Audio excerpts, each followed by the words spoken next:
नमस्कार, दुनिया आज तक में आपका स्वागत है। आपके साथ मैं हूं शशि तुषार शर्मा। दुनिया आज तक में आज आपको दिखाएंगे दुनिया की तमाम बड़ी और अहम खबरें, लेकिन सबसे पहले नजर दुनिया टॉप 10 पर। यूक्रेन के ज़पोरिज़िया में रूस की मिसाइल स्ट्राइक, कम से कम 4 लोगों की मौत, 8 जख्मी हुए हैं। हमले में धराशायी इमारत के मलबे में 8 लोगों के दबे होने की आशंका है। देर रात 3 बजे हुए हमले में लोगों को निकालने के लिए चल रहा बड़े पैमाने पर बचाव अभियान। इटली की पीएम जॉर्जिया मेलोनी ने पीएम मोदी से मुलाकात की है। यूक्रेन पर रूसी हमले को रोकने के लिए मुख्य भूमिका निभाने की बात कही है। पीएम मोदी ने फिर से युद्ध को बातचीत और कूटनीति से खत्म करने की सलाह दी है। भारत की मेजबानी में आयोजित G20 संगठन में रूसी विदेश मंत्री लावरोव और चीन के विदेश मंत्री किंग यांग ने द्विपक्षीय बातचीत की। रूस और चीन के बीच सहयोग बढ़ाने पर जोर दिया गया। उद्योग के मामले में शीर्ष 20 विकासशील देशों का संगठन है G20। जर्मनी के चांसलर ओलाफ शोल्ज ने चीन से रूस को हथियार न देने और युद्ध पर रूस को रोकने के लिए दबाव बनाने की अपील की है। जर्मनी की संसद में शोल्ज ने यूक्रेन को सैन्य हथियार देते रहने की प्रतिबद्धता फिर से दोहराई है। कहा कि अगर यूक्रेन खुद पर हो रहे हमले नहीं रोकेगा तो इससे शांति नहीं होगी, दुनिया के नक्शे से यूक्रेन ही खत्म हो जाएगा। मलेशिया के पीएम अनवर इब्राहिम ने आसियान संगठन से म्यांमार मुद्दे पर जरूरी कदम उठाने की बात कही है। मानवाधिकार का हवाला देकर अनवर इब्राहिम ने दुनिया का ध्यान खींचा है। म्यांमार से सीमा पार करके 2 लाख शरणार्थियों ने मलेशिया में शरण ली है। इजरायली पीएम नेतन्याहू ने अपनी पत्नी की सैलॉन के बाहर घेरेबंदी की निंदा की है। सैलॉन गई इजरायली पीएम बेंजामिन नेतन्याहू की पत्नी के खिलाफ तेल अवीव में हुई थी नारेबाजी। उग्र प्रदर्शनकारियों ने कहा कि देश जल रहा है और सारा नेतन्याहू बाल कटवाने में व्यस्त हैं। सुरक्षाकर्मियों की मदद से बड़ी मुश्किल से सारा नेतन्याहू को वहां से निकाला गया था।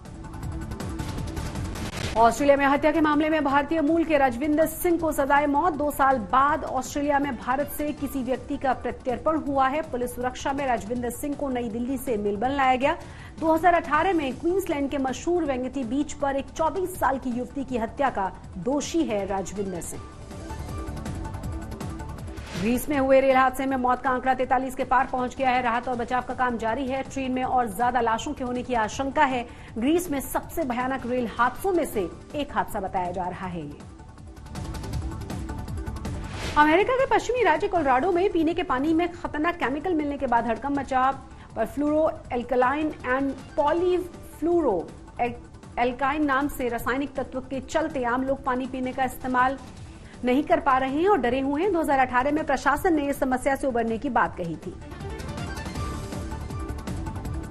प्रिंस हैरी और उनकी पत्नी मेगन को किंग चार्ल्स तृतीय ने राज्याभिषेक की तैयारी के बीच शाही परिवार के साथ संबंधों को और ज्यादा खराब न करने का सुझाव दिया है। साथ ही ब्रिटेन में अपना घर खाली करने की नसीहत भी दी गई है। कैलिफोर्निया शिफ्ट होने से पहले प्रिंस हैरी और मेगन शाही पद छोड़ने का कर चुके हैं ऐलान। अपने संस्मरण स्पेयर की वजह से ब्रिटिश राजघराने में जमकर हो रही है प्रिंस हैरी की आलोचना। यूक्रेनी शहर ज़पोरिज़िया में एक बार फिर से रूस की सेना ने कहर बरपाया है। रूस के हमले में ज़पोरिज़िया की एक 5 मंजिला इमारत पूरी तरह से तबाह हो गई, जिसमें 4 लोगों की मौत की खबर आई है और 8 से ज्यादा लोग घायल हो गए हैं।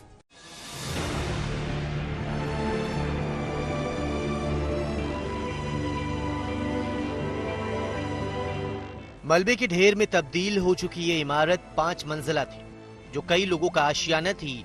लेकिन रूसी मिसाइल ने एक बार फिर इंसानी बस्ती को अपना निशाना बनाया और दक्षिण पूर्वी यूक्रेन के ज़पोरिज़िया शहर की ये बिल्डिंग पूरी तरह से तबाह हो गई। इतना ही नहीं, रात के करीब 3 बजे जब लोग गहरी नींद में सो रहे थे, तभी अचानक रूसी मिसाइलों ने इस शहर को अपना निशाना बनाया और कुछ ही देर में चारों तरफ चीख पुकार और मातम पसर गया। हमले के तुरंत बाद मौके पर राहत बचाव का काम शुरू हो गया, लेकिन जब तक इमरजेंसी टीमें मौके पर पहुंची तब तक 4 लोगों की मौत हो चुकी थी और 8 से ज्यादा लोग बुरी तरह से जख्मी हो गए। Казали десь о 3 ранку, що ще були там якісь люди, намагалися дати собі знати, а потім тиша. Тому будемо сподіватися, що буде врятовано. ऐसा पहली बार नहीं है जब ज़पोरिज़िया शहर को रूस ने अपना निशाना बनाया। अब तक 300 से ज्यादा रॉकेट इस शहर पर बरस चुके हैं, जिसमें कई लोगों की जानें चली गई। Не перший раз в цьому напрямку прилітають ракети. Це у нас такий страждалий квартал. У нас на протязі всього року сюди прилітає постійно С-300. एक साल से ज्यादा समय हो चुका है और रूस और यूक्रेन के बीच भीषण युद्ध जारी है। यूक्रेन का आरोप है कि रूस लगातार इंसानी बस्तियों को निशाना बनाकर आम लोगों की हत्या कर रहा है। यूक्रेन ने रूसी हमलों को आतंकी घटना भी करार दिया है। आज तक ब्यूरो।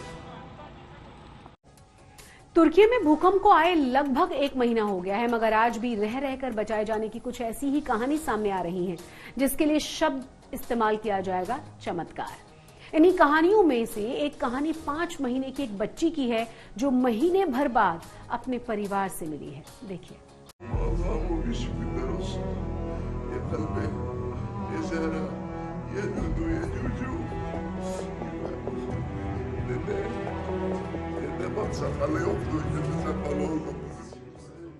नन्ही सी बच्ची और उसे कलेजे से चिपकाई ये बुजुर्ग उस जख्म की जीती जागती तस्वीर है जिसकी कसक भूकंप के कई दिन बीतने के बाद भी तुर्की में जहां तहां महसूस की जा रही है। मलबों में जिंदगियां तो दफन हुई, मगर उम्मीदों की सांस अब भी चल रही है। इसीलिए अक्सर कोई ना कोई ऐसी कहानी सामने आ ही जाती है जो लोगों को हैरान करती है और ऊपर वाले का शुक्रिया अदा करने का मौका देती है। 70 साल के मितहात किलिसली और उनकी दुधमुही पोती ज़हरा के मिलने की दास्तान भी ऐसी ही एक कहानी है।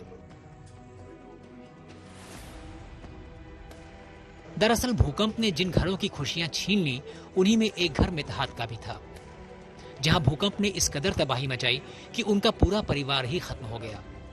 मितहात किलिसली अपनी नन्ही पोती के साथ 2.5 दिनों तक मलबे में दबे रहे।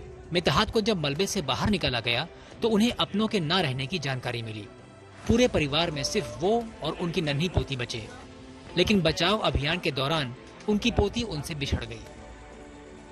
ऐसे में जब हर आस खो चुके मितहात की मुलाकात उनकी पोती से हुई तो उनकी खुशी का ठिकाना नहीं रहा। उससे मिलने वो अंकारा तक का सफर तय करके आए थे।